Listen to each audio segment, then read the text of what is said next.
Okay.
Okay.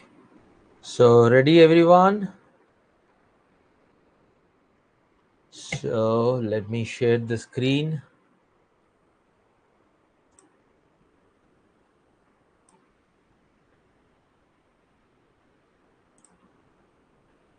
Perfect. So now the screen is visible. I am audible. Great, great. सो आज हम लोग क्या करने वाले हैं? आज हम लोग स्टार्ट करने वाले हैं डिस्क्रिप्टिव राइटिंग 3. ठीक है, तो अब ये जो सेशन है हमारा वो would be on in continuation to what we had done in the last 2 sessions. ठीक है, तो वो अगर आप लोगों ने नहीं देखा तो वो देख लीजिएगा. ऑब्वियसली बहुत सारी चीजें जो है मैं इसमें रिपीट कर दूंगा जो आपके उसमें मैंने किया है, राइट, खास करके प्रेसी राइटिंग के कॉन्टेक्स्ट में, because precis writing is what we are going to do today, right. Okay, ठीक है. तो प्रेसी राइटिंग अगर आप लोगों को याद हो, पिछले बार हम लोगों ने क्या किया था? प्रेसी राइटिंग हम लोगों ने किया था जिसमें कि छोटे छोटे पैसेजेस को हम लोगों ने रिडैक्ट किया था. आज मैंने पहले भी बताया था कि आज मैं बड़े पैसेजेस को कैसे आप लोगों को हैंडल करना है वो मैं दिखाने वाला हूं. तो वही आज हम लोग करेंगे. So that's something that what we are going to do. तो फर्स्ट ऑफ ऑल यहाँ पे जो हम लोग आज स्टार्ट करने वाले हैं वो हम लोग पहले उसकी रिवीजन कर लेंगे जो हम लोगों ने पिछले दिन किया था। तो क्या करेंगे, revise the requirements and steps of 1 second. just pick up the pen. Yes, so we will revise the requirements and steps of Prezi writing and we'll practice them on longer passages. ठीक है, तो हम लोग कुछ discuss करेंगे some common mistakes that we do in Prezi. तो ये होगा हमारा जो है कॉन्सेप्ट। तो आज हम लोग 3 चीजें करेंगे। एक तो रिवाइज करेंगे पहले स्टेप पे, देन हम जो लॉन्गर पैसेजेस है उन पे लगाएंगे। 2 पैसेजेस हम लोग आज करेंगे जो लॉन्गर पैसेजेस होंगे एंड देन वी विल मैं आपको दिखाऊंगा कि क्या हम लोग उसमें गलत करते हैं, किस तरह से गलत हो सकते हैं, और आप लोग जो लिखोगे उसके साथ आप मैच भी कर सकते हो, right?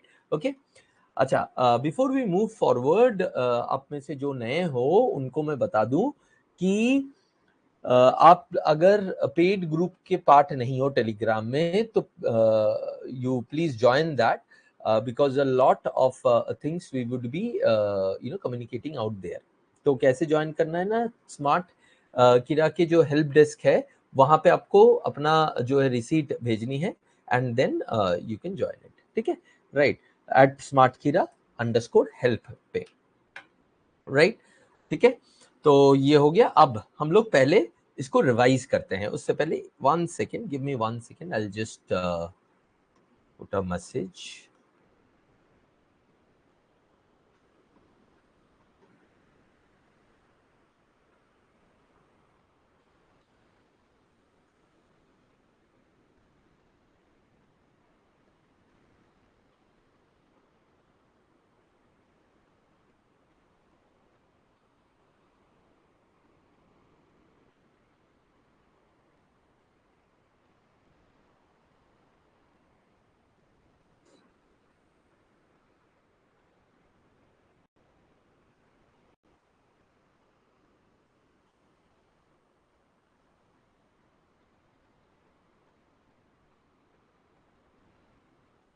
Okay, so now what we have here is कि हमारा क्या क्या प्रेसी में हमें करना है। Let me come on the screen for this.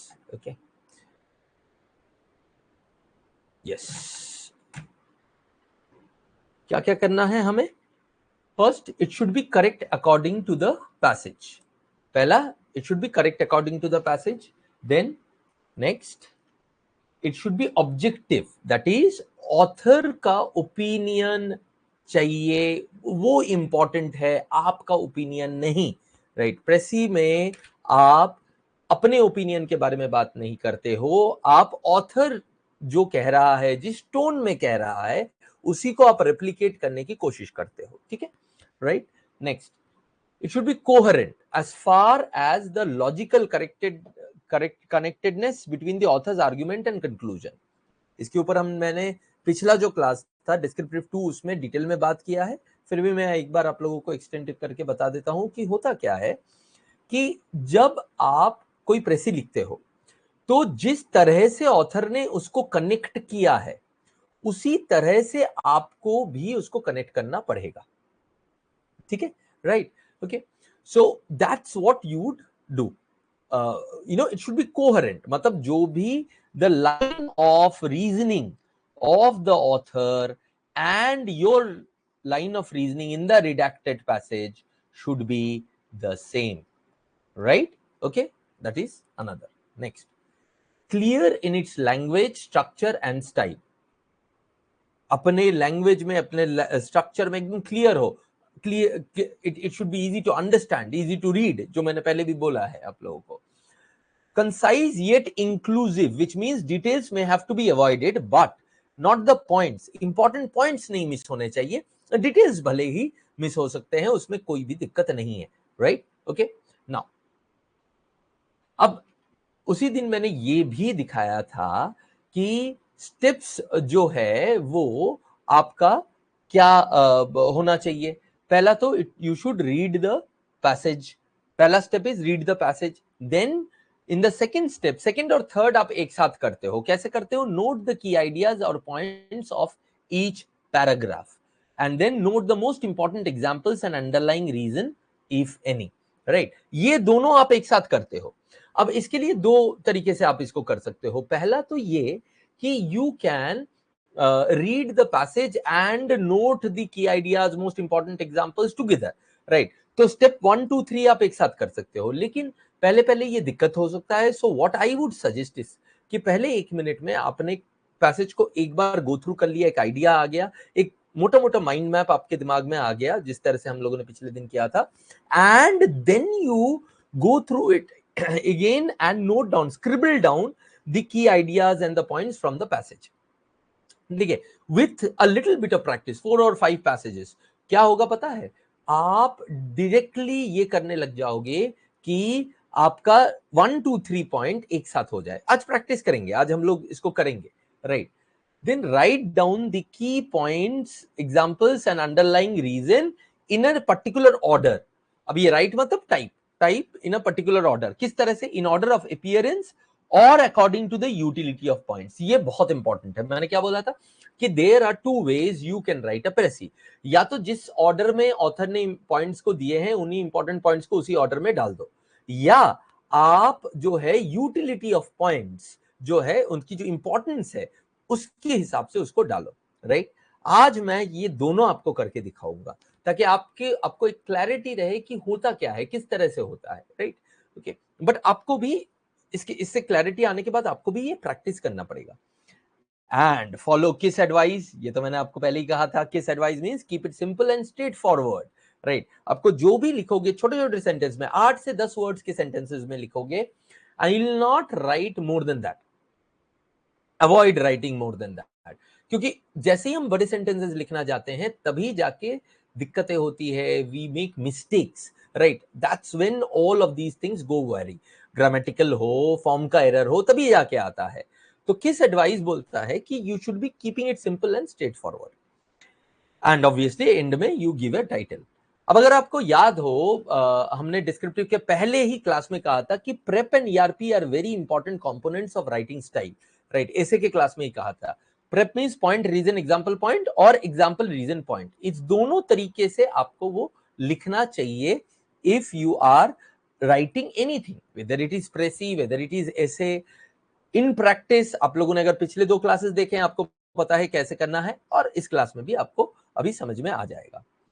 Now right down the, अच्छा ये अब ये इसी से अगर आपने देखा होगा कि ये सारे जो पॉइंट्स है वो हमारे सारे रिक्वायरमेंट्स को फुलफिल करते हैं जो हमें यहाँ पे चाहिए. करेक्ट होना चाहिए, ऑब्जेक्टिव होना चाहिए, कोहेरेंट होना चाहिए, क्लियर कंसाइज होना चाहिए. ये सारे जो है आपके यहाँ पे दे सैटिस्फाई दोज कंडीशंस. ठीक है, राइट, ओके. तो ये हो गया आपका जो है समरी ऑफ व्हाट प्रेसी इज, और प्रेसी का आपके स्टेप्स क्या है. ये स्टेप्स बहुत बहुत इंपॉर्टेंट है. अगर आपको समझ में आया, अगर आपने लेक्चर 2 नहीं देखा है और आपको कहीं एक्स्ट्रा एक्सप्लेनेशन चाहिए तो चैट बॉक्स में दीजिए. चैट बॉक्स आपके यहाँ पे नीचे देखिए है, उसमें आप डाल सकते हैं. राइट, ठीक है. And if there is no doubt, then let us move on to the next part. Clear? चलिए, फिर अब हम लोग क्या करेंगे. अभी हम लोग जो करने वाले हैं, what I think you should also do alongside me is कि इन स्टेप्स को अप्लाई करते हुए पैसेजेस को करें. We actually do those passages and redact them, make a précis of it. Right? Okay. So for example, ये अच्छा मैं एक बार चैट विंडो में दे देता हूँ. Chat here. Right? ये आपके चैट बॉक्स में आ गया होगा, है ना. ठीक है. अब now let's look at the first paragraph. अगर कोई डाउट नहीं है, इफ यू आर क्लियर, तो let's move on to the next slide, जिस स्लाइड में हम लोग बात करेंगे कि आपको करना क्या है. What you would do is you would get a passage. 210 words passage है. पहला पैसेज हम लोग छोटा यूज करेंगे और इसमें ये पांचों के पांचों स्टेप जो है ना वो लगाएंगे. तो पहला स्टेप उसमें क्या है? पहला स्टेप है read the passage. So I will give you 1 minute. छोटा पैसेज है 210 वर्ड्स. आराम से आपका 1 मिनट के अंदर you can read it. So take 1 minute and read it. When you are done tell me you are done and then I will move on to the next step. Reading करना है and then I will give you another 1 minute to identify the key points. ठीक है. तो 1 minute बाद मैं आपको की points वाला स्लाइड में दे दूंगा जिसमें भी पैसेज रहेगा. ठीक है. So let me make my self scarce from the screen. Read this within 1 minute.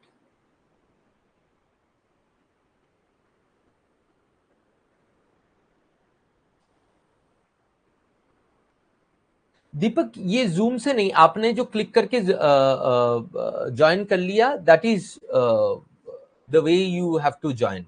You are able to see the screen and everything ना? आपको सब दिख रहा है ना? ठीक है, ठीक है. Then it's all right. चलो read this passage.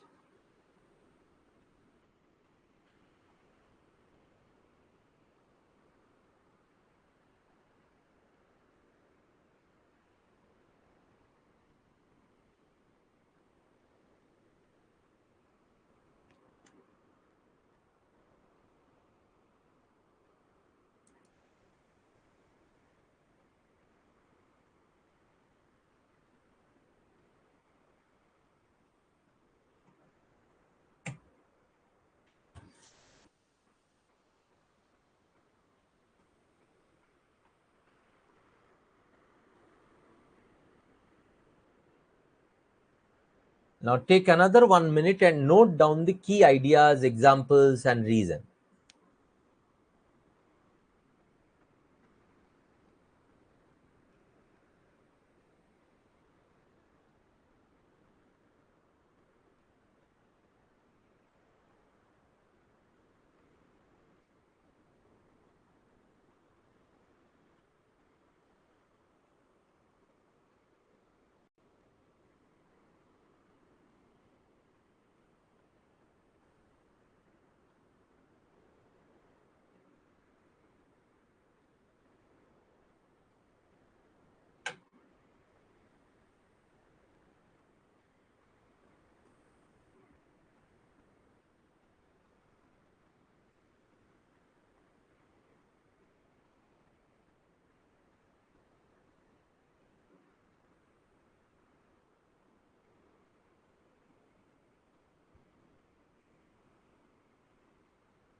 Done?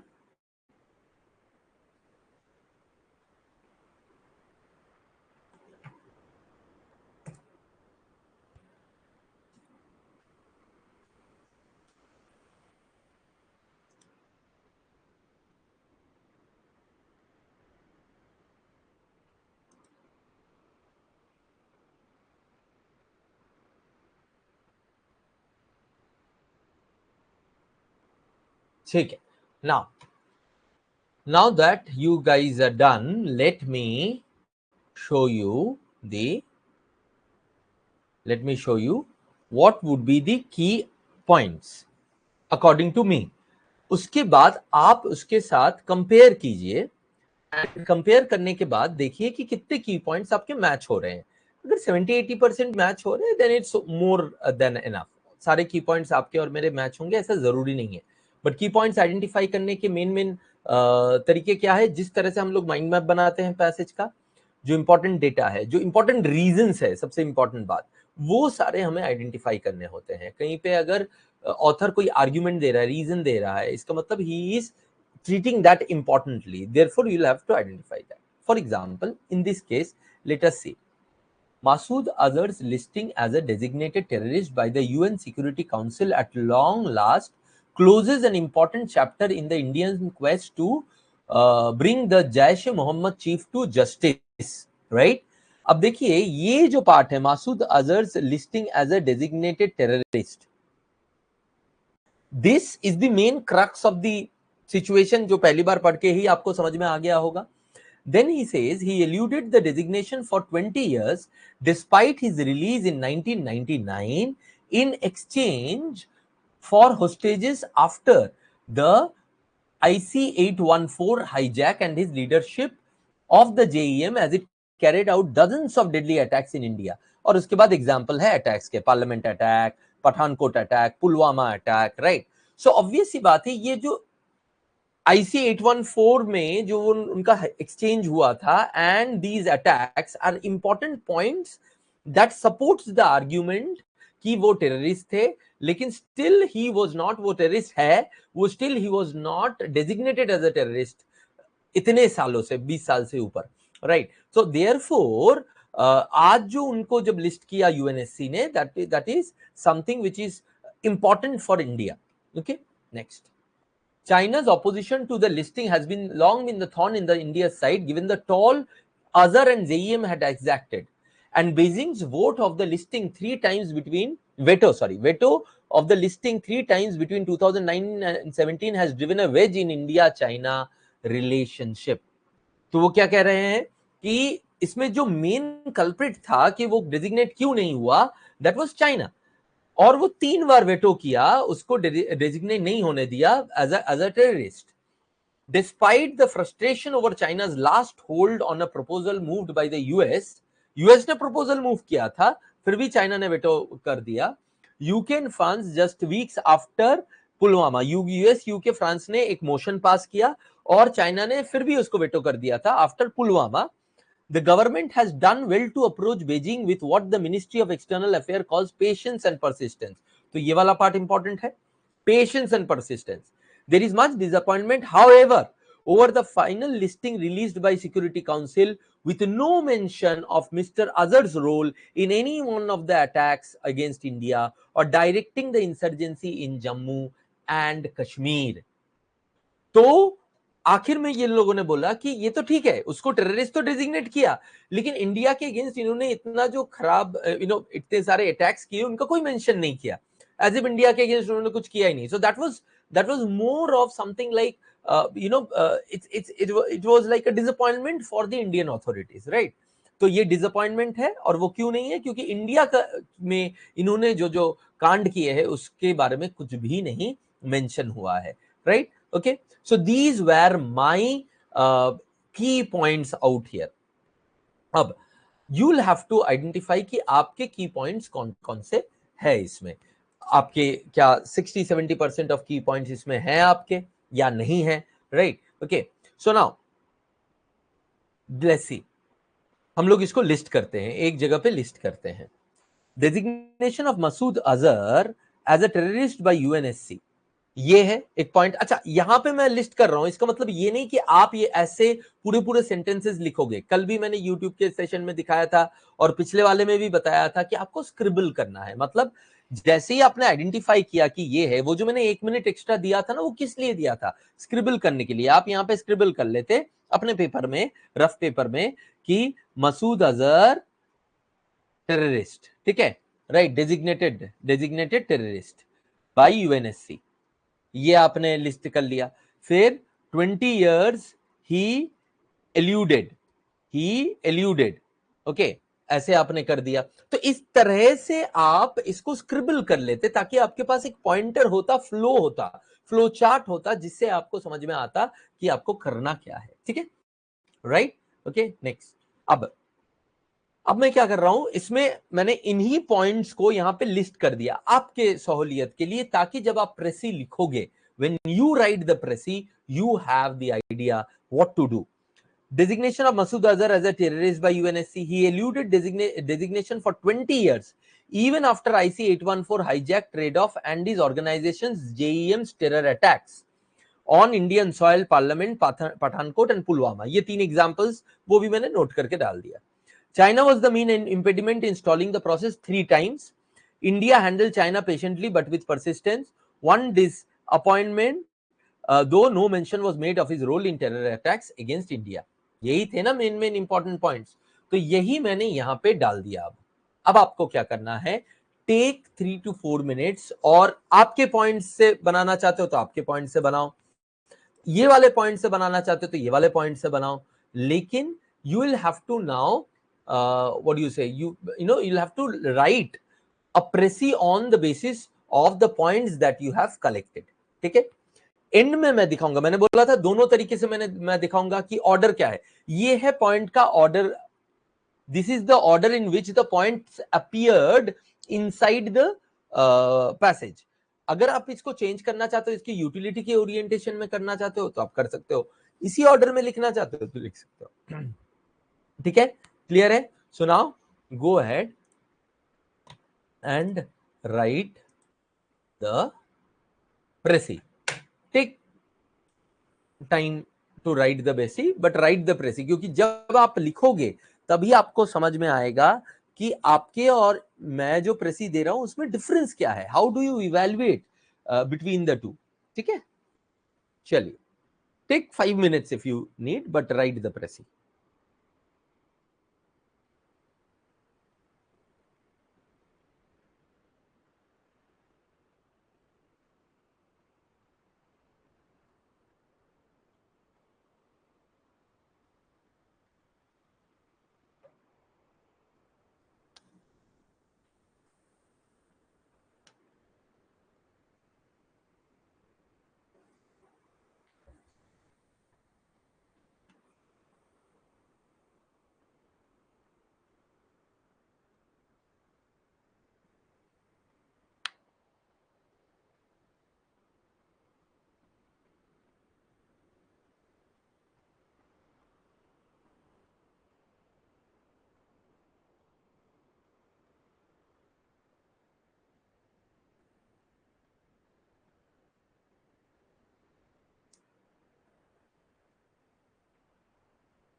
When you are done, write done.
Another 2 minutes.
Done? Very good. Good. चलो. So let's look at it. ये हमारे पॉइंट्स थे. Let me come on the screen. ये हमारे points थे और इन points के ऊपर हम लोगों को जो है अपना प्रेसी लिखना था, राइट? ओके, तो अब हम लोग, अच्छा Nikhil, you miss the notification. अच्छा चलो ठीक है, आगे से ध्यान रखना. अभी मैं ग्रुप में भी डाल दूंगा और इसमें भी, राइट? चलिए, अभी देखिए हम लोग क्या कर रहे हैं ना, हम लोग प्रेसी राइटिंग कर रहे हैं एंड ये की पॉइंट्स थे और उसके ऊपर हम लोग अभी प्रेसी लिख रहे हैं. तो आप लोगों ने लिख लिया है. अब हमें क्या करना है, मैं आपको दोनों तरीके से दिखाऊंगा कि अगर ऑर्डर में पॉइंट, इसी ऑर्डर में, जिस ऑर्डर में यहाँ पे है, इसी ऑर्डर में मैं अगर पॉइंट को प्रेसी के फॉर्म में डालूंगा तो कैसे डालूंगा. आपको याद होगा कि that was 210 words passage, right? Okay, तो हमारा जो प्रेसी होना चाहिए वो अराउंड 70 to 80 वर्ड्स होना चाहिए. ऑब्वियसली छोटे पैसेजेस जो कि 200-250 वर्ड के बीच में है, उसमें 1/3 से थोड़ा सा ऊपर जा सकता है, और लंबे पैसेजेस 300 वर्ड्स एंड अबव, उसमें 1/3 तक लिमिटेड होना चाहिए प्रेसी का जो स्कोप है, प्रेसी का जो वर्ड लिमिट है. डेफिनेटली ये लोग वर्ड लिमिट आपको दे भी सकते हैं and then you would be inside that word limit. Now if I had to write this, so what would I have done is that, first देखिए, पहला जो पॉइंट था हमारा वो था कि designation of Masood Azhar as a terrorist by UNSC. इसी को रिफ्रेश करके मैं डालता, राइट? इसी को रिफ्रेश करके डालता. पर मैं अगर प्रेसी में एक एक पॉइंट का एक एक पॉइंट सेंटेंस डालूंगा, then I might not be able to fit in a lot of message in that in those 70 words, 80 words that I need to put in that particular set of words, right? So what would I do is, after more than 2 decades, Jaish-e-Mohammed chief Masood Azhar has finally been listed as UN designated terrorist. तो मैंने दो को एक साथ कर दिया. ये जो 20 years वाला था और इन दोनों को मिला के एक पॉइंट बना दिया. थोड़ा सा लंबा हुआ, आई एग्री. 16-17 वर्ड्स का हुआ, I agree, but because I am comfortable I did that. ठीक है, आप इसको दो सेंटेंसेस में भी बांट सकते थे. Despite his involvement in major terror attacks in India, China had repeatedly blocked the listing, straining India China ties, right? Okay, so इसके बाद मैंने इसमें डाला कि भाई जैश ए मोहम्मद की जो चीफ थे, अच्छा जैश ए मोहम्मद का चीफ है, ये सारा जो चीज है ना एक ही साथ मैंने इसके अंदर इंक्लूड कर लिया. सो when I said that despite his involvement in major terror attacks in India, China had repeatedly blocked, तो क्या हुआ, ये वाला part and this I included, I joined, I merged them, right? Okay, now India's patient diplomacy, यहाँ पे patient and persistent diplomacy overcome China's resistance. However, the Security Council, तो ये वाला पार्ट हो गया. ये 3 times नहीं आया, पठानकोट, पुलवामा, पार्लियामेंट, ये सारे डेटा नहीं आ पाए. Why? Because I have word limit. ये डालूंगा तो और 8-10 वर्ड ज्यादा हो जाएगा, but I'll have to make the main idea very clear, right? तो वो यहाँ पे हो रहा है. However, ये डिसअपॉइंटमेंट की बात बोलनी पड़ेगी. Why? Because this was the part of the main idea कि डेजिग्नेट हो गया terrorist, that is the one part of the main idea. क्यों नहीं हो रहा था? इसलिए नहीं हो रहा था. क्यों होना चाहिए वो पहले बोला, क्यों नहीं हो रहा था वो बाद में बोला. एंड देन वी सेड कि भाई दिस जो लास्ट में कि होने के बावजूद भी कुछ डिसअपॉइंटमेंट हुआ, तो वो डेटा यहाँ पे देंगे. However the security council final listing omits other role in attacks on India and the Jammu Kashmir insurgency, leading to partial disappointment despite the long awaited diplomatic success, right? ये होता अगर आपको लाइन से लिखना होता सारे वर्ड्स को एक साथ करके. पर इस केस में लाइन से लिखने में एक दिक्कत आपको दिखा होगा कि आपको लंबे लंबे सेंटेंसेस यूज करने पड़ रहे हैं, कॉम्प्लेक्स सेंटेंसेस यूज करने पड़ रहे हैं, आपको ज्वाइन करना पड़ेगा, राइट? अब ये ज्वाइन करने की आर्ट जो है ये प्रैक्टिस के साथ आता है और इसमें गलती होने के चांसेस भी है. मॉडिफायर का एरर हो सकता है, कुछ और एरर हो सकता है. दो आपके जो वर्ड्स है 70 वर्ड्स के अंदर हो गया and it's all right, but ये this is something that might prove to be challenging, right. तो इसके वजह से हम लोग क्या करेंगे, हम लोग इसके यूटिलिटी ओरिएंटेड पॉइंट से भी इसको एक बार लिखेंगे और उसको ध्यान से देखिएगा। जैश ए मोहम्मद चीफ मसूद अजहर, जैश ए मोहम्मद से उसका जो कनेक्ट है, चीफ है, वो मैंने पहले डाल दिया, was traded off in IC 814 hijack case in 1999। तो ये जो डेटा है ना, ये जो डेटा है, ये मैंने इसमें इंक्लूड करने का मुझे स्कोप मिला, राइट। तो मैंने फुल स्टॉप लगा के छोटा sentence, JeM, Jaish e Mohammed, JeM orchestrated multiple terror attacks in India since then. उसके बाद से कितने सारे टेरर अटैक्स हुए, 2001, 2012, राइट, 2016। सो ये सारे जो है मैंने एक ही में डाल दिया, सक्सिंक्ट करके, रिडैक्ट करके, छोटा बना के। Still evaded terrorist designation till now. Still, अब देखो क्या किया मैंने यहां से इस वाले पॉइंट को यूज ही नहीं किया अभी तक।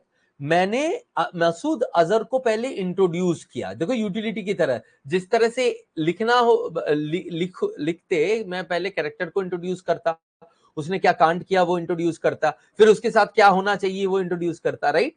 ओके, उसी तरह से मैंने इसको लिखा।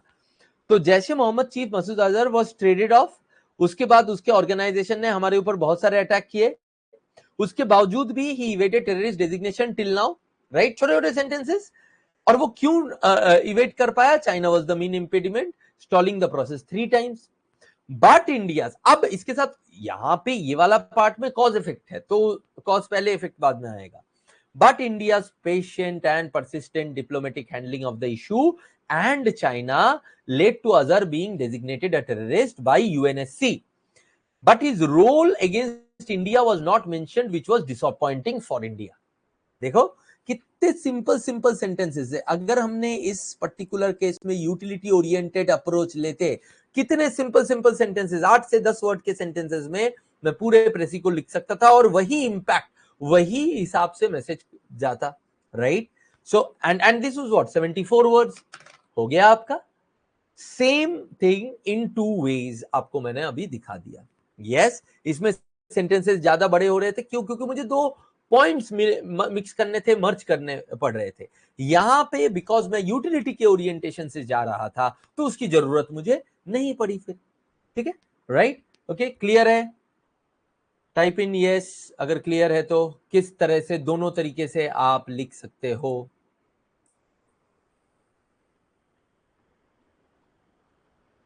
ये मैंने पहले पिछले क्लास में बताया भी था कि आप लोगों को जो है दोनों तरीके से लिखना आना चाहिए, because case to case specific आप जो है इसको डिफर कर सकते हो। फिर जैसे इसमें this would have been better, right. ठीक है, आपके पास टाइम नहीं है, आपके पास आप दिमाग नहीं लगा पा रहे हो, तो ये वाला भी कर सकते हो, but this is better. We would agree in दोनों में, this is better than this in this particular case. It makes the understanding clearer, right. ठीक, तो वो पॉइंट टॉपिक टू टॉपिक आपको देखना पड़ेगा। अब ऑब्वियसली वो प्रैक्टिस से आएगा। निखिल सेज क्लियर है, वेरी गुड वेरी गुड। अब now that you have understood this, अब हम लोग अगले वाले में जाएंगे। एक बार फिर से मैं रिवाइज कर दूं, क्या क्या स्टेप्स है हमारे। स्टेप 1 2 3, 1 में आप रीड करते हो, 2 एंड 3 में आप आइडेंटिफाई करते हो इंपॉर्टेंट एरियाज। क्या करते हो, इंपॉर्टेंट एरियाज को आइडेंटिफाई करते हो। 4 एंड 5 में you type and order points according to utility or according to the order they have appeared, using किस स्ट्रैटेजी को यूज करते हुए, keeping it simple and straight forward, आप टाइप करते हो। ठीक है, राइट। आइडियल टाइम कितना लगना चाहिए आपको इसमें? आइडियल टाइम पहला, इसमें आपको लगना चाहिए, जो फर्स्ट स्टेप है उसमें 1 मिनट, अगर 250 से 300 वर्ड का पैसेज है। 2 एंड 3 में अनदर 1 मिनट। 4 एंड 5 में जो एक्चुअल टाइपिंग है, नॉर्मली आपका टाइपिंग स्पीड के ऊपर, आप लोगों का टाइपिंग स्पीड क्या है आप लोग डाल सकते हो यहाँ पे, उसके बेसिस में मैं बोल सकता हूँ। नॉर्मली आपको अगर 70 वर्ड लिखने हैं 70 से 80 वर्ड लिखने हैं, your typing speed should be at least 25 और सो, ताकि आप इसको 3 मिनट में लिख सको। और आपको ऑर्डर करके लिखना भी है तो 1 मिनट एक्स्ट्रा उसके लिए, सो 4 से 5 मिनट, राइट। सो ये पूरी एक्टिविटी आपकी 7 मिनट्स के अंदर हो जानी चाहिए। दैट इज पॉसिबल, लेकिन आपको इसके लिए प्रैक्टिस करना पड़ेगा। अभी शायद 10 मिनट लगे, अभी शायद आपको 10 मिनट लगे, but this is possible to do it within 6 to 7 minutes. Precis writing within 100 words, precis writing within 100 words typing आपका 6 to 7 मिनट्स में हो सकता है। Sir how many maximum words we have to write during exam, sir is it shown on display? नहीं, exam में display में नहीं दिखाता है दीपक कि कितने वर्ड्स आपको लिखने चाहिए। एग्जाम में ये दिखाता है कि आपको बोल दिया जाता है कि इतने वर्ड्स लिखने हैं, आपको वो एक आइडिया लग के करना पड़ेगा। जैसे फॉर एग्जांपल मैं एक सिंपल सा एग्जांपल देता हूं। मेरा आइडिया ये होता है कि जैसे यहां पे अगर मैं लिख रहा हूं, पहले लाइन को मैं काउंट कर लेता हूं, जैसे 1 2 3 4 5 6 7 8 9 10 11 12 13, तो 14 का मान लेते हैं एवरेज है। तो अगर यहाँ पे 5 है तो अराउंड 70 वर्ड्स होंगे। तो मोटा मोटा इतना ही अगर होगा तो this is more than enough. ठीक है, क्लियर दीपक? ठीक, चलो। Now is it clear? Time वाला फैक्टर बहुत इंपॉर्टेंट है दोस्तों, बहुत इंपॉर्टेंट है, बिकॉज टाइम के बेसिस पे ही हमारा सब कुछ जो है डिपेंड करता है। तो हम लोग अगला जो पैसेज उठाएंगे वो थोड़ा सा बड़ा उठाएंगे, उसमें आपके पास करीब करीब, if I am not wrong, it would have around 300 words, और उसको 100 वर्ड के अंदर आपको प्रेसी लिखना है। लेकिन हमें वही स्टेप बाय स्टेप आपको जाना है। पहला स्टेप क्या होगा? पहला step, you will read the passage. Step 2 and 3, identify the keywords. जैसे कि मैंने पहले आपको बोला है कि स्टेप 1 2 3 को एक साथ करने की कोशिश कर सकते हो आप धीरे धीरे, right. And then you will write it, order it in form of utility और in form of the order in which it is placed. ठीक है, right. So ready for the next activity, next passage. मैंने बोला था आज 2 passages करेंगे, right. चलो, very good. ओ हाँ, टाइटल तो दिया नहीं। टाइटल मेरा टाइटल है Masood Azhar UN terror listing a partial victory. क्यों? क्योंकि इशू तो है टेरर लिस्टिंग, टेरर डेजिग्नेशन, या डेजिग्नेशन भी कह सकते हो इसको, डेजिग्नेशन, बट ये पार्शियल विक्ट्री है फॉर इंडिया। यहाँ पे फॉर इंडिया भी डाल सकते हो, राइट। नहीं भी डालोगे तो भी चलेगा, बट ये है मेरा टाइटल। आप लोगों का क्या टाइटल रहा, ये बताइएगा। इट डिपेंड्स, सारे एग्जाम में नहीं होते, और इस बार एसबीआई पीओ करेगा कि नहीं करेगा, वी हैव नो आइडिया। तो निखिल कहते हैं कि सर लेकिन बहुत सारे एग्जाम में तो आते हैं, रहते हैं, जरूर रहते हैं, नहीं भी रह सकता है। So do not assume. अगर रहा तो फिर कोई बात ही नहीं है। अगर नहीं रहा तो क्या करना है वो मैंने आपको बता दिया। अगर रहा तो अच्छी बात है। तो इट ऑल डिपेंड्स। और इस बार क्योंकि एसबीआई पीओ ने एक मेजर चेंज किया है पूरे सिस्टम में, क्या वो लोग देंगे, किस किस तरीके से देंगे वो भी नहीं पता। अभी क्योंकि ये बात उठी तो मैं ये भी बोल दूं कि दोस्तों एक बात समझो, अगर आप लोग मॉक टेस्ट दे रहे हो या कोई, तो उसमें आप लोग देख रहे हो कि चारों की चारों एक्टिविटीज जो है 30 मिनट्स में दे दिया गया है। तो डज इट मीन कि वी आर एक्सपेक्टिंग चारों के चारों एक्टिविटी? नो, ऐसा नहीं कि we are expecting it. Ideally होना तो 2 चाहिए, ठीक है, आइडियली होना 2 चाहिए, but SBI has not mentioned anything this year कि कितने क्वेश्चंस होंगे। जैसे पीछे क्या, if you look at the previous years, we always knew कि देयर वुड बी 2 क्वेश्चंस, ठीक है, बट इस बार we do not know. We have 4 topics that has been mentioned और 4 activities that has been mentioned। उसमें से अब 2 आ सकता है, 3 आ सकता है, 4 आ सकता है, 4 मैक्सिमम है। 2 is what is ideal, but be ready for 3 also। तो इसका मतलब ये है कि we should be ready to do small activities. अच्छा, 4 तब आएगा जब वर्ड लिमिट जो है बहुत कम कर दिया जाएगा, राइट। क्योंकि ऑन एन एवरेज जो देखा गया है, स्टूडेंट्स की टाइपिंग स्पीड 20 से 30 के बीच में होती है। तो 25 का एवरेज मान लेते हैं। अगर 25 का एवरेज हम मान लेते हैं, 30 मिनट में 30 मिनट तो हम लोग टाइपिंग नहीं करेंगे ना, ज्यादा से ज्यादा 15 to 20 minutes we will type. Let's say 20 minutes, तो भी 500 वर्ड्स, टोटल 500 वर्ड्स से ज्यादा का एक्टिविटी आने का चांस कम है, राइट। ओके, बहुत कम है। सो but then normally exams give in 30 minutes around 300 words activity. Normally, that's the norm, right? But इस बार is if SBI gives 500 words also, उसके लिए भी क्या टाइमिंग होना चाहिए, वो उसके लिए हम लोग तैयारी करके जाएंगे. इसीलिए जब मैंने आपको बोला ना कि 6 से 7 मिनट में ये एक्टिविटी होना चाहिए प्रेसी राइटिंग वाला, वो इसी दिमाग से बोला, right? With practice it can as well go down to 6 minutes. तो 6 मिनट्स प्रेसी, 6 मिनट्स ईमेल, मान लेते 4 आ गया, मान लेते, which is very unlikely, but अगर आ गया तो भी तैयारी करके जानी पड़ेगी. Report and situation might take more time. तो ये दोनों 6 मिनट हो गया, और एक में 8 मिनट लग गया, तो भी आपका 20 मिनट्स हो गया, या 9 मिनट लग गया, 21 मिनट्स हो गया, तो और एक 9 मिनट का ये हो गया. So you should be ready for that. लेकिन स्टार्टिंग में वो नहीं होगा. तो स्टार्टिंग में अगर नहीं होगा, तो अगर आपने जो मॉक लिया है उसमें 4 एक्टिविटी है और आपका एक रीटेक है उसमें, तो 2 एक्टिविटी पहले करो, उसमें पहले स्कोर अच्छे से लेके आओ, देन बाकी 2 एक्टिविटी रीटेक में करो, राइट? धीरे धीरे पहले, उसके बाद अगले 6 से 7 दिन में जब सारे कॉन्सेप्ट्स मैं बता दूंगा, इसी वीक में सारे आपके टॉपिक्स जो है कवर कर दूंगा जो एसबीआई ने लिस्ट किया है. तो उसके बाद आप उसको 3 करने की कोशिश करो. Try and do 3 activities in those 30 minutes, right? वो प्रैक्टिस के साथ आ जाएगा. एक बार 3 बहुत कंफर्टेबली हो गया तो ही 4 के लिए जाना, नहीं तो 3 पे ही प्रैक्टिस को चलाते रहना. ठीक है, राइट? क्लियर?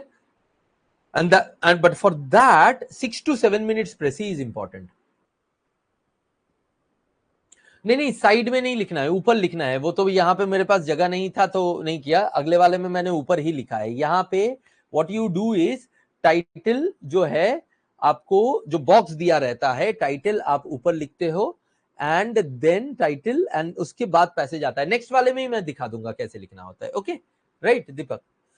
चलिए, नेक्स्ट वाला पैसेज के लिए रेडी. अब ये देखो, 318 वर्ड्स. ओके, 318 वर्ड, 100 वर्ड के नीचे मुझे चाहिए इसका प्रेसी. लेकिन प्रेसी लिखने मत चले जाओ, पहले इसको रीड करो.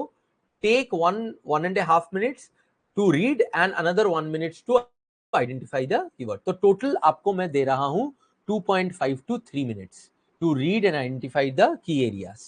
ठीक है, let me move out of from the screen. हो जाता है तो मुझे डन बोलना. ठीक है,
start with the noting down the key ideas, examples and reasons.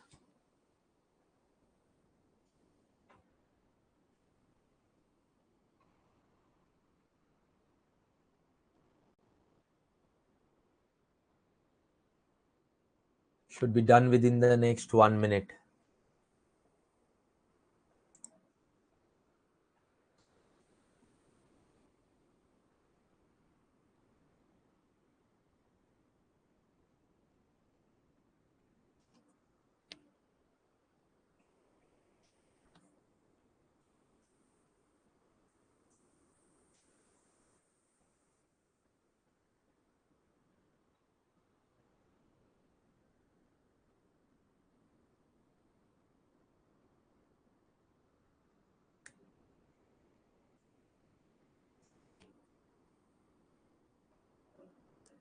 Done.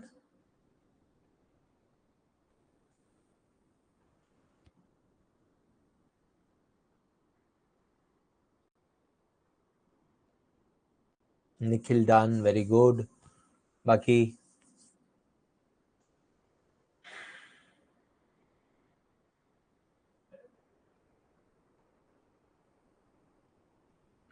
done. Okay, great. So now what we'll do is first I'll read the passage. मुझे पहले स्क्रीन पे आने दीजिए। हाँ, पहले मैं पैसेज को रीड करूंगा and then simultaneously I will identify the key ideas. जो मैंने आपको बोला था ना कि स्टार्टिंग में अगर आपको पढ़ना है एंड देन आपको बाद में उसका की आइडियाज दो रीडिंग में करना है की आइडियाज को, तो आप कर सकते हो, बट विथ प्रैक्टिस 4-5 प्रैक्टिस के बाद आपको स्टेप 1, 2, 3 तीनों को एक साथ करने की आदत लगानी पड़ेगी, जैसे मैं अभी करूंगा। द डिस्कोर्स, और इसको ध्यान से देखिएगा, हो सकता है आपको आइडिया भी मिल जाए कि कैसे करना है ये। The discourse on Indian agriculture has been dominated by farm distress leading to politics of competitive support offers। तो ये जो इशू है वो फार्म इंडियन एग्रीकल्चर को लेके है, और इसमें भी जो इंपॉर्टेंट चीज है वो है कि आपका जो फार्म डिस्ट्रेस है वो कॉम्पिटिटिव सपोर्ट ऑफर्स को लेके ही डिस्कस करते हैं, ठीक है। Several schemes have been pitched such as PM Pradhan Mantri Kisan Samman Nidhi, the न्यूनतम आय योजना न्याय, द ऋतु बंधु स्कीम ऑफ तेलंगाना और द कृषक असिस्टेंस और livelihood and income augmentation KALIA of Orissa. तो बहुत सारी स्कीम के नाम हो गया, एग्जाम्पल दे दिया। तो वी कैन आइडेंटिफाई कि इनमें से कुछ हम लोग यूज कर सकते हैं नाम के हिसाब से। सारे तो नहीं कर पाएंगे, बहुत सारा लंबा वर्ड हो जाएगा, तो जस्ट एज अ इंडिकेटर हमने इसको मार्क करके रख दिया, लेकिन ये की आइडिया नहीं हुआ, ये सिर्फ एग्जांपल्स के तौर पे मैंने एक लिस्ट रख दिया। Unifying principle of the schemes is income और livelihood support for the farmer और पुअर हाउस होल्ड, ठीक है। तो ये बहुत इंपॉर्टेंट है। देखो यहां पर रीजन बोल रहा है, तो ये इंपॉर्टेंट बन जाता है कि भाई यूनिफाइंग प्रिंसिपल क्या है कि इनकम और livelihood support. Now being formulated as income transfer, these schemes are in the spirit of social safety net। तो ये किस तरह के स्कीम्स है? सोशल सेफ्टी नेट टाइप के स्कीम्स है। इनकम ट्रांसफर हो रहे हैं ना, तो सोशल सेफ्टी नेट के स्कीम है। Social safety nets come in variety. अब सोशल सेफ्टी नेट को एक्सप्लेन कर रहा है। In a variety of forms that function according to an objective, reference दिया है किसी का। Social protection programmes aim to address the underlying market failures that may have contributed to the persistent state of poverty। तो अब यहां पे ये देख के अभी हम लोगों को लग रहा है कि दो इंडियन एग्रीकल्चर के लिए बोल रहा है, लेकिन वो सोशल सेफ्टी को भी बहुत इंपॉर्टेंट आइडिया दे रहा है। तो पढ़ते पढ़ते जाएंगे तो इतना आइडिया क्लियर होता जाएगा। हाँ दीपक, वो भी हो सकता है, अभी तो पढ़ते जा रहे हैं ना, जितना डेटा आ रहा है उतना ही हम लोग अपने अंडरस्टैंडिंग को क्लैरिफाई कर पाएंगे, इजंट इट राइट। जहां तक हम लोगों ने पढ़ा है वहां तक एक अंडरस्टैंडिंग, और डेटा आएगा उसमें इंपॉर्टेंट क्या है मैं आप लोगों को ये दिखा रहा हूं कि पूरा पैराग्राफ बिना पढ़े भी इंपॉर्टेंट एरियाज आइडेंटिफाई किए जा सकते हैं as you read ahead. Because मैंने क्या कहा, स्टेप 1, 2, 3 आपको एक साथ करना पड़ेगा, लेकिन वो एक साथ आप कर तभी पाओगे तब आपको पता होगा कि किस तरह से करना है। ऑब्वियस सी बात है कि इसी के तरह से हम लोगों को एक आइडिया लग जाएगा। Now social safety nets come in variety of forms, ये तो हो गया। Social protection programmes aim to address the underlying market failures that may have contributed to persistent state of poverty. तो सोशल प्रोटेक्शन प्रोग्राम से क्या दिक्कत आती है वो हो गया। The belief is that addressing the market failures would help household move out of the poverty. Looking at agriculture from the social safety net lens is perhaps the reason behind agriculture not being treated as an income generator, which we argue itself would have contributed। Deepak नहीं, skimming, if you are doing skimming for precis that is a dangerous thing. जैसे एक example की तरह, जैसे आपने यहाँ पे लिखा है सोशल सेफ्टी मेन सब्जेक्ट होगा, but social safety is not the main subject here. यहाँ पे एग्रीकल्चर मेन सब्जेक्ट है, और यहाँ पे क्लियर भी हो गया। जैसे आपने पढ़ा स्किमिंग में यही दिक्कत होती है, स्किमिंग फॉर फैक्चुअल बेस पे आंसर करने के लिए तो बहुत अच्छी चीज है, राइट? जल्दी आंसर करने के लिए प्रीलिम में अच्छा काम कर जाता भी है, लेकिन मेंस के क्वेश्चंस में इवन इन एंड खास करके जहां पे प्रेसी लिखना है, जहां पे मेन आइडिया आपको चाहिए, वहां पे you should avoid only concentrating on skimming. वहां पे you should move ahead and use active reading principles like mind mapping और फ्लो जनरेशन टेक्निक्स, जो मैं बता रहा हूं आपको। साथ ही साथ में आपको वो एग्जैक्टली कैसे करना है वो नहीं भी आता है तो follow the lead, you will understand, right? Okay, so यहां पे सेकंड पैरा ने बहुत क्लियरली बोला कि ये जो पॉलिटिशियंस है ये सोशल सेफ्टी नेट की तरफ हमें झोंकते हैं, लेकिन ऑथर का, मैंने क्या बोला था, ऑथर का टोन, ऑथर का आइडिया, ये सब बहुत इंपॉर्टेंट होता है। ऑथर का रवैया क्या है? ऑथर बहुत ही स्ट्रांगली अगेंस्ट है सोशल सेफ्टी पॉलिसीज के। As a matter of fact उनको ये लगता है कि सोशल सेफ्टी पॉलिसीज के वजह से ही एग्रीकल्चर एक इनकम जनरेशन एक्टिविटी ना होके एक इस तरह का एक्टिविटी हो गया है जिससे ना इनकम आता है, जिससे ना फार्मर की बेनिफिट होती है ना किसी की बेनिफिट होती है, और उसी की वजह से फार्मर का डिस्ट्रेस भी बढ़ता है। समझ रहे हो, राइट? अब टारगेटिंग अब आगे यहां तक हमें जितना पता है उसके ऊपर मुझे ये वाले एरिया से पूरा क्लियर हो गया कि author does not believe in looking at agriculture from social safety net. Okay, targeting principles in economics dictates that there be instrument specificity for outcomes। तो ये कुछ कह रहा है कि इकोनॉमिक्स का कोई प्रिंसिपल है जिसमें बोलता है कि इंस्ट्रूमेंट क्या यूज हुआ है आउटकम के लिए वो देखना चाहिए। Instruments for achieving agriculture productivity and income growth should be specific for that purpose and need not aim for being a safety net. ये बहुत इंपॉर्टेंट बात बोली ऑथर ने। ऑथर बोलता है कि मेरा मेरा जो इंस्ट्रूमेंट है, मेरा जो पॉलिसी है, वो सेफ्टी नेट का भी काम करेगा, वो एग्रीकल्चर को भी ग्रो करेगा। ऐसे दो नाव में पैर रख के कोई मेरा पॉलिसी नहीं बन सकता है। इंस्ट्रूमेंट यहां पे पॉलिसी को इंप्लीमेंट करने वाला जो चीज है उसको बोला जा रहा है। तो ऑथर के हिसाब से ऐसे दो नावों पे पैर रखते हुए कोई भी इंस्ट्रूमेंट नहीं हो सकता है। अगर आपको एग्रीकल्चर को आगे बढ़ाना है, एज अ बिजनेस बढ़ाना है, तो उसी पे फोकस कीजिए, ना कि उसके सोशल सेफ्टी नेट की कितनी कैपेबिलिटीज है उस पे, राइट? तो ये क्लियर हो गया। Traditionally, social safety nets have been thought of as mechanism for redistributing income and improving welfare of the poor and vulnerable through subsidies, transfer and capacity strengthening। अब सोशल सेफ्टी नेट को उसने explain कर दिया, author ने पहले बोल दिया उसका ओपिनियन, उसके बाद वो और एक्सप्लेन कर रहा है अगर किसी को डाउट है कि दोस्तों सोशल सेफ्टी नेट किस लिए यूज होता था। वो यूज होता था इसके वजह से, राइट? अभी तक हमें समझ में आ गया कि ये इशू सोशल सेफ्टी नेट नहीं है, एग्रीकल्चर है। एग्रीकल्चर को कैसे बढ़ाया जाए, एग्रीकल्चर डिस्ट्रेस को कैसे कंट्रोल किया जाए, राइट? ओके, तो इसकी वजह से सोशल सेफ्टी नेट किस लिए प्रैक्टिस हो रहा था वो मेरे मेन आइडिया या मेन की पॉइंट्स में नहीं आएगा। इसी पर आगे जब हम लोग पढ़ रहे हैं, when it comes to addressing farms distress, अभी जब मुझे फार्म डिस्ट्रेस एड्रेस करना है, programmes must address not just income deficits but also structural vulnerabilities that make it persistent.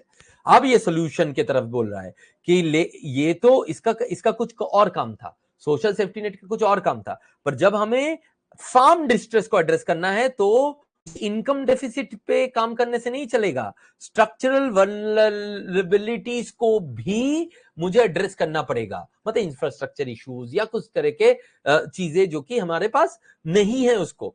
The programs targeting sustained reduction in farm distress should be driven by assessment of vulnerability and an understanding of the economic environment। ये repetition है, अगर आप देखोगे तो repetition को तो मुझे use नहीं करना है। कभी कभी ऑथर रिपीट करता है क्योंकि उसको आपको प्रूफ करना है कि यार ये इंपॉर्टेंट है, राइट? बट मेरे लिए प्रेसी के पर्पस के लिए ये तो एकदम ही इंपॉर्टेंट नहीं है और मेरे अंडरस्टैंडिंग के लिए भी नहीं।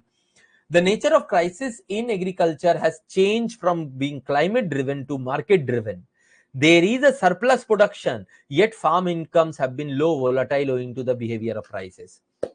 तो ऑथर ने बहुत क्लियरली कोई सोल्यूशन की बात नहीं किया, लेकिन एक चीज दिखा कि फार्म डिस्ट्रेस को अगर कंट्रोल करना है, आपको स्ट्रक्चरल वल्नरेबिलिटीज के ऊपर आपको और इकोनॉमिक एनवायरनमेंट को दिमाग में रखते हुए और सोशल सेफ्टी नेट जैसे प्रैक्टिसेस को हटाते हुए काम करना पड़ेगा, इकोनॉमी को एज अ बिजनेस ट्रीट करते हुए। ये ऑथर का मेन आइडिया, ये समझ में आया। उसमें उन्होंने सोशल सेफ्टी नेट जो कि मेजर सॉल्यूशन है पॉलिटिशियंस का, उसके नेगेटिव पॉइंट्स दिखा दिया और उनमें एंड तक जाते जाते उन्होंने बोल दिया कि बिकॉज एग्रीकल्चरल के आज के डेट में जो दिक्कतें हैं वो मार्केट ड्रिवन है, क्लाइमेट ड्रिवन नहीं है, राइट। तो ये है पूरा पूरा मोटा मोटा जिस जो हमारे मेन आइडियाज, ये की प्रिंसिपल्स यहाँ पे आ गए।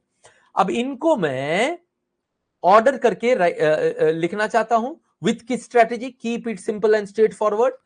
तो इसके लिए मेरे जो 7 पॉइंट्स है उसको मैंने लिस्ट कर दिया आपके सामने।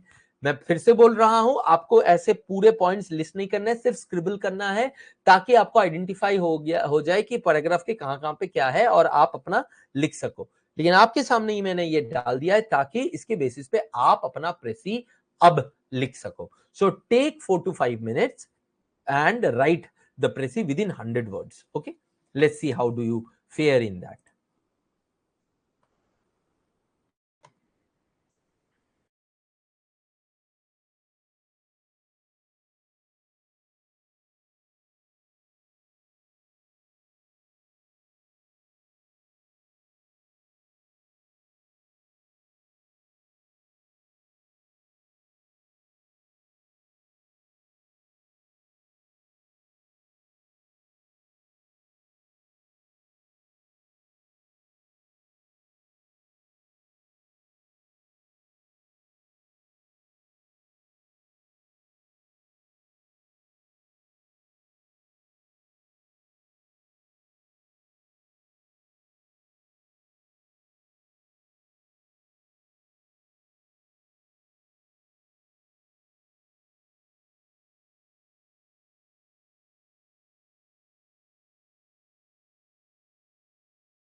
Okay, Nikhil, I'll look into it. Ekdam.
Done.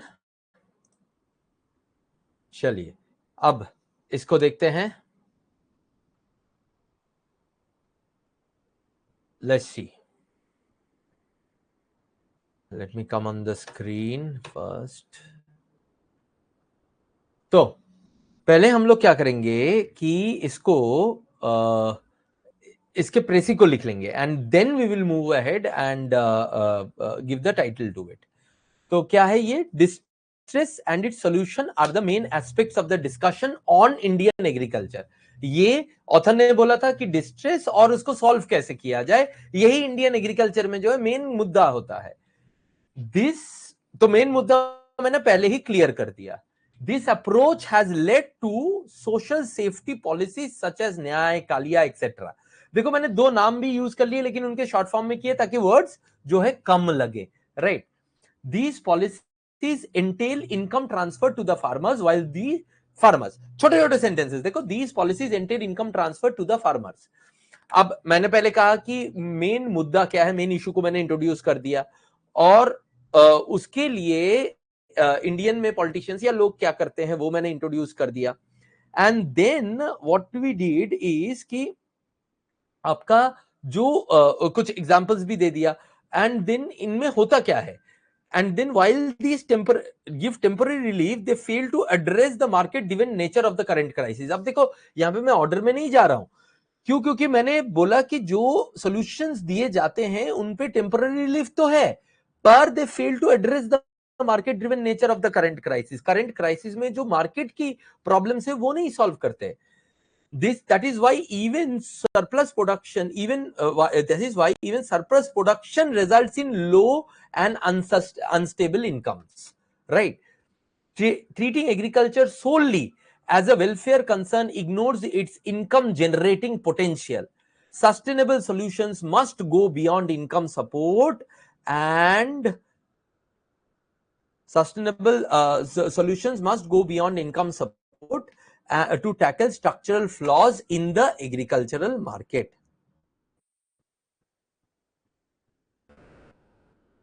ठीक, अब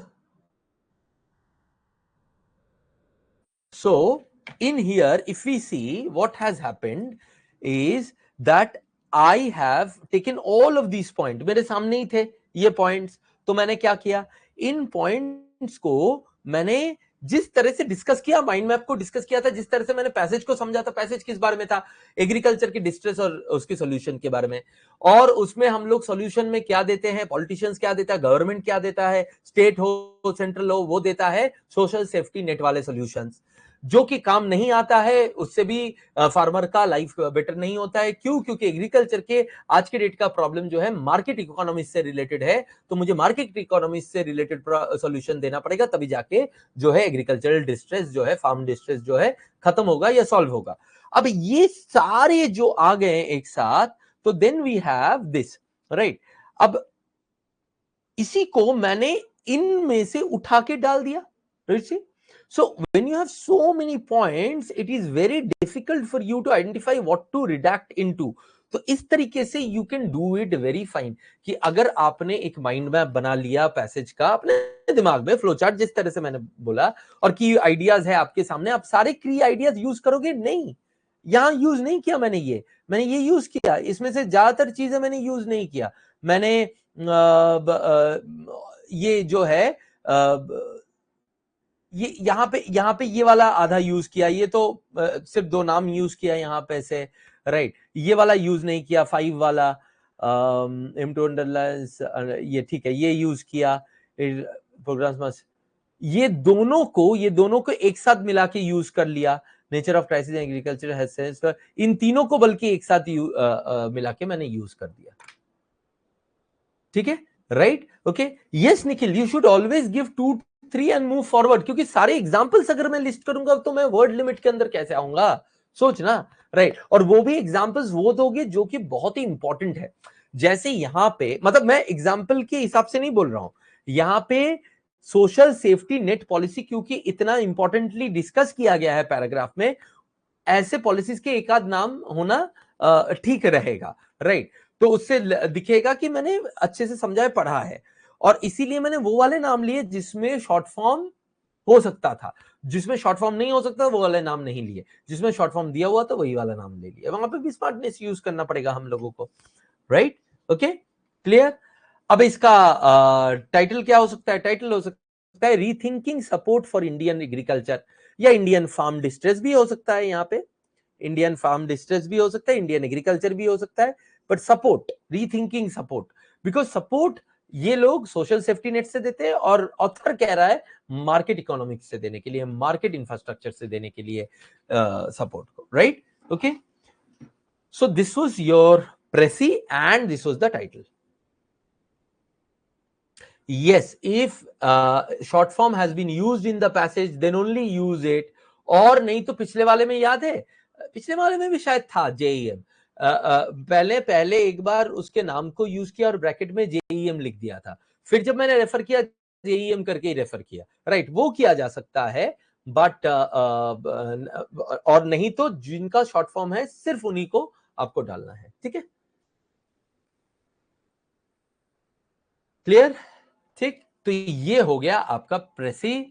सो ये था 89 वर्ड्स में, 90 वर्ड्स के अंदर। तो आपने जो लिखा उसको इसके बेसिस पे उसको मैच करवाइए। छोटे सेंटेंसेस है क्या, ऑर्डर ठीक है क्या, जिस तरह से हमारा मेन पॉइंट क्या होना चाहिए, मेरे जैसे वर्ड्स होने चाहिए जरूरी नहीं है, सिंपल सेंटेंसेस होने चाहिए बस। हमारे मेन पॉइंट क्या होने चाहिए कि मेन मुद्दा फार्म डिस्ट्रेस और उसको सॉल्व करना है। उसके लिए हमारे गवर्नमेंट्स जो है सोशल सेफ्टी नेट प्रैक्टिसेस करते हैं, लेकिन ऑथर को लगता है कि मार्केट ड्रिवन सॉल्यूशन होना चाहिए। क्यों? क्योंकि जो इश्यूज है वो मार्केट ड्रिवन है, और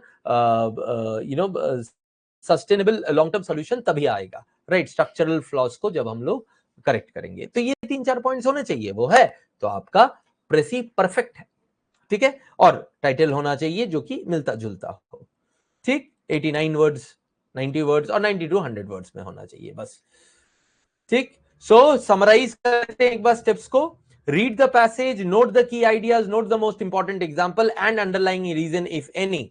ये 3 को कैसे एक साथ करना है मैंने इन एक्शन दिखाया, इसको प्रैक्टिस करना पड़ेगा आपको, राइट? और उसके बाद write down the key ideas, examples, underlying reason in order, order करके, पॉइंट्स को ऑर्डर करके। अच्छा, इनको ऑर्डर ऑफ अपीयरेंस में लिख सकते हैं या according to the utility of points में लिख सकते हैं। दोनों मैंने आज आप लोगों को दिखा दिया।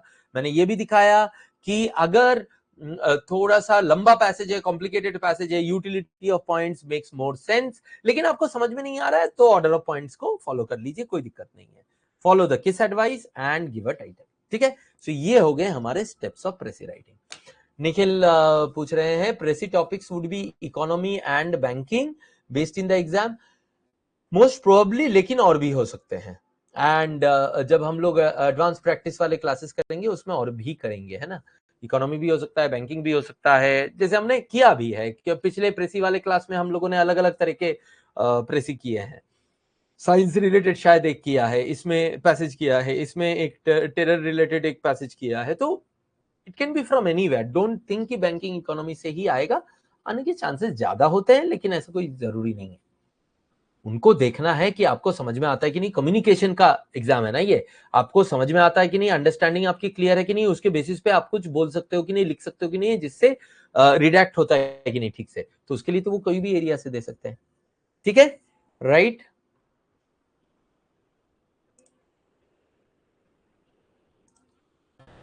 चलो, क्लियर?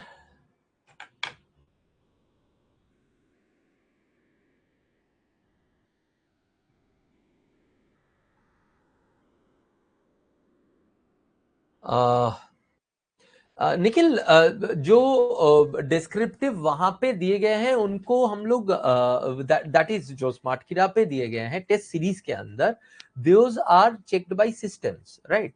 ओके, तो एआई ड्रिवन सिस्टम्स है जो उसको चेक करते हैं, और I have checked it, I have checked their systems, बहुत थॉरली तो नहीं, लेकिन कभी करीब करीब 8 से 10 चीजों को डाल डाल के मैंने उसको चेक किया है, and seems pretty good to me. तो उसके ऊपर हम लोग भरोसा कर सकते हैं, and you can write there. And the most important thing is कि जब, क्योंकि एक सिस्टम है ना, उसमें चर्न आउट रेट बहुत ज्यादा है और वो हमेशा सीख रहा है और चर्न आउट रेट ज्यादा है, तो वो आपको हेल्प भी करेगा शायद ऑप्टिमाइज करने के लिए। बाकी हम क्लास में तो प्रैक्टिस करेंगे, उससे तो आपको जो समझ में आएगा और होगा ही। और इस बीच एक बार मैं ये सारे करा लूं, इस बीच एक आध में शायद कंपटीशन रख सकता हूं जिसमें आपको मैं सबमिट करने बोलूंगा, विच आई विल गो थ्रू, है ना? ठीक है, ठीक है। Any doubts? और चलो फिर let's end it today. Practice करो, राइट? किस तरह से प्रैक्टिस करना है मैंने स्टार्टिंग में बोल दिया है कि पहले अगर आप मॉक्स ले रहे हो, चारों को करने की कोशिश मत करो, 2 को करो, and then move on to and then in the retake do the other 2। फिर जब अगले 5-6 दिन में आपका इतना हो जाएगा कि आप 2 कंफर्टेबली कर पा रहे हो, फिर 3 पे मूव ऑन करो। अगले हफ्ते 3 ट्राई करना है हमें एक साथ, right? Okay, so that would be our way of approaching. ठीक?